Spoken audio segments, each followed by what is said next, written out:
Alhamdulillah, wassalatu wassalamu ala rasulillah, amma ba'd, assalamu alaikum wa rahmatullahi wa barakatuh. Bienvenue à tous pour une nouvelle leçon puisée du Coran en lien avec le mois de Ramadan. Aujourd'hui, nous allons nous attarder sur un nouvel annulatif du jeûne, étant donné que nous avons évoqué précédemment la nourriture, la boisson et le fait de se faire vomir. Allah subhanahu wa ta'ala dit Uhilla lakum laylata as-siyami ar-rafathu ila nisaikum.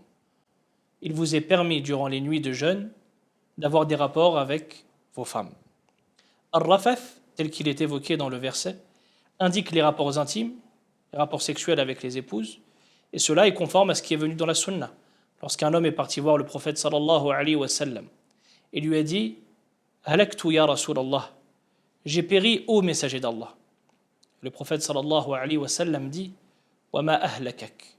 Et qu'est-ce qui t'a fait périr? Il dit Waqa'tu fi ahli fi nahar Ramadan. J'ai eu un rapport intime avec ma femme durant la journée de Ramadan. Vous voyez un peu la gravité de l'annulatif du jeûne pendant la journée de Ramadan, et en particulier celui-ci, qui est le plus grave d'entre eux.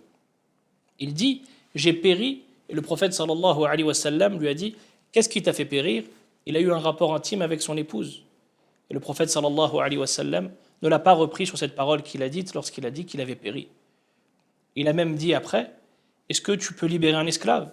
Cet homme a dit qu'il ne pouvait pas. Il lui a dit alors, peux-tu jeûner 2 mois consécutifs? Il a dit qu'il n'en était pas capable. Il lui a dit ensuite, alors dans ce cas-là, nourris 60 pauvres.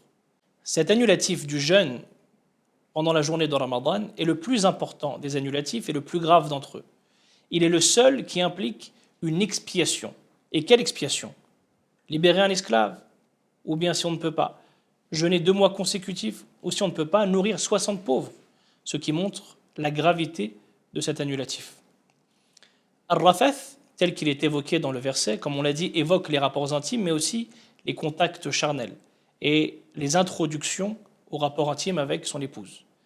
Ainsi, l'éjaculation provoquée par un contact fait aussi rompre le jeûne, que ce soit par un contact avec son épouse ou autrement que cela. Si l'éjaculation est provoquée, même par un regard insistant, eh bien dans ce cas-là, il sera obligatoire à celui-ci de rattraper son jour de jeûne, mais bien entendu, il n'aura pas ici d'expiation, car l'expiation concerne uniquement celui qui a un rapport sexuel durant le jour de Ramadan. Il est important ici de préciser que celui qui éjacule sans l'avoir fait volontairement, pendant son sommeil par exemple, eh bien celui-ci, son jeûne n'est pas annulé. Aussi on puise de ce verset un autre point extrêmement important. Le fait que si une personne est en état d'impureté majeure au moment où l'aube apparaît, c'est-à-dire au moment du Fajr, le moment où on doit commencer à jeûner, eh bien son jeûne est valide, même s'il n'a pas fait les grandes ablutions. Et c'est ce qui est apparent dans le verset. Allah subhanahu wa ta'ala nous autorise à avoir des rapports intimes avec nos épouses durant toute la nuit. Cela implique que l'on peut avoir un rapport intime jusqu'à ce que se lève l'aube. Et dans ce cas-là, on se retrouvera nécessairement en état d'impureté au moment de l'aube, avant de faire les grandes ablutions. Et cela est rapporté dans la sunna par les épouses du prophète alayhi salatu wassalam, qui disent que il est arrivé que le prophète sallallahu alayhi wa sallam se réveille en état d'impureté majeure durant le jeûne, après avoir eu un rapport intime.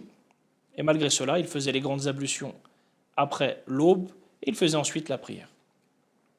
C'était ici un des annulatifs du jeûne. Wallahu a'lam wa sallallahu wa sallama ala nabiyyina Muhammad wa ala alihi wa sahbihi ajma'in.